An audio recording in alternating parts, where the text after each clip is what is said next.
My name is Deci from the Netherlands, and I want to break the chain of education, questions about education. I want to circle back to introjection and outcome.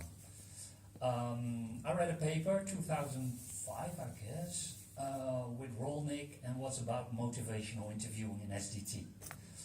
And in 2014 they wrote another paper, meet us in the middle, what can theory learn what we don't know from empirical studies,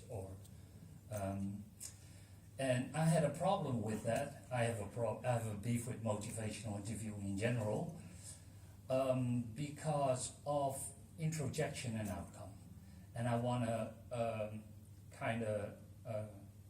put that thought out there, because if you kind of measure on change talk and action,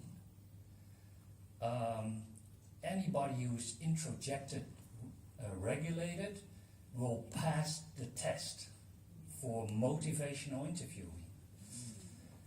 And I was kind of confirmed by a recent paper on autonomy interventions. There were 19 interventions. Motivational interviewing was one of them. And from the 19, only 2 actually increased autonomy, and motivational interviewing was not one of them. And that kind of confirmed my thought on it, but I'm interested in your thoughts on mine. Well, first I want to see that particular systematic review that you're talking about. Yeah, I've I seen other ones actually got it from your Twitter feed, I guess. Is that right? Yeah. Well, I think if it's the one I'm thinking of, I actually would read it differently, but we can talk about that afterwards. But I first want to resonate with some of your concerns about motivational interviewing, because they were the concerns that we've been articulating all along.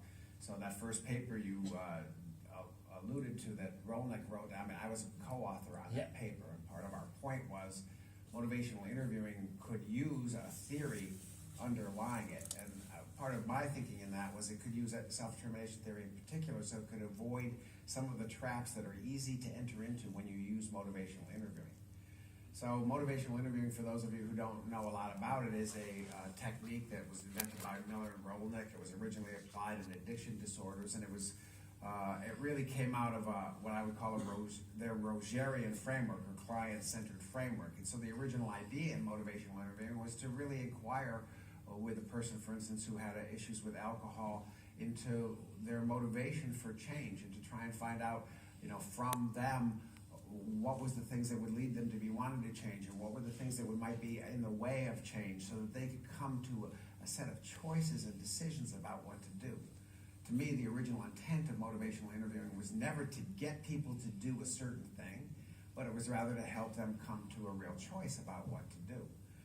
But motivational interviewing then, as it developed, has really good techniques, I think, to help people get motivated. And so then people thought, oh, let's add that on as a motivational enhancement technique for treatments that we already know the direction of. So if I have a smoking cessation program and I have smokers, motivational interview them first so that they get motivated now, and now we'll change them smoking. Well, if you have that attitude, then you are already misusing motivational interviewing.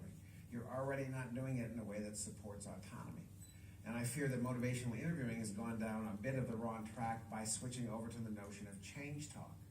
So instead of having the original aim of motivational interviewing to come to the patient's own or client's own autonomous decision making, instead now it's let's get them to talk about change so that they'll make the change. And change talk could indeed be introjected, just as you say. Yeah. So I think this is a misdirection within motivational interviewing, and I think it's a wrong direction for them, because if you want sustained change, it's got to come from an autonomously motivated place, and that's what the technique was originally intended to do, and can do what the techniques can be used to do that, but they can also be used to manipulate people. Something like amplified discrepancy. If you're trying to manipulate people, you're always looking at one side of that amplification of discrepancy. But if you're truly doing motivational interviewing, you're interested in both sides of that discrepancy equally.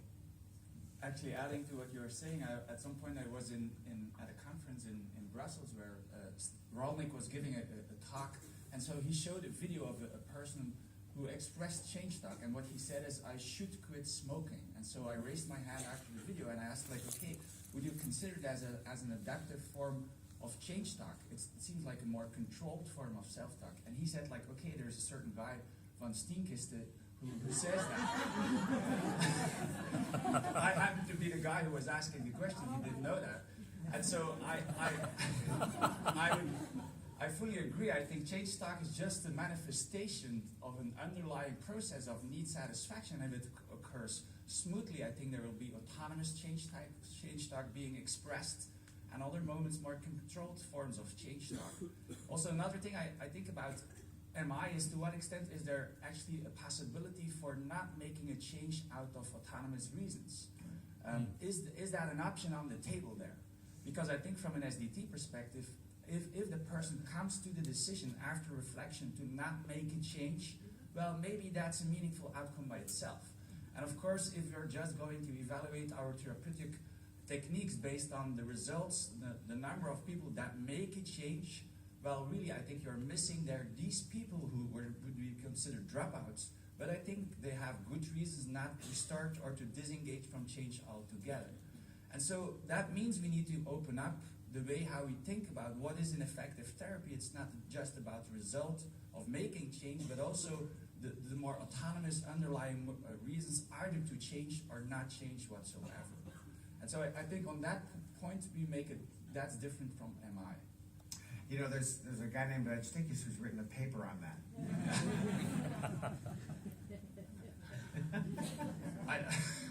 Not interested.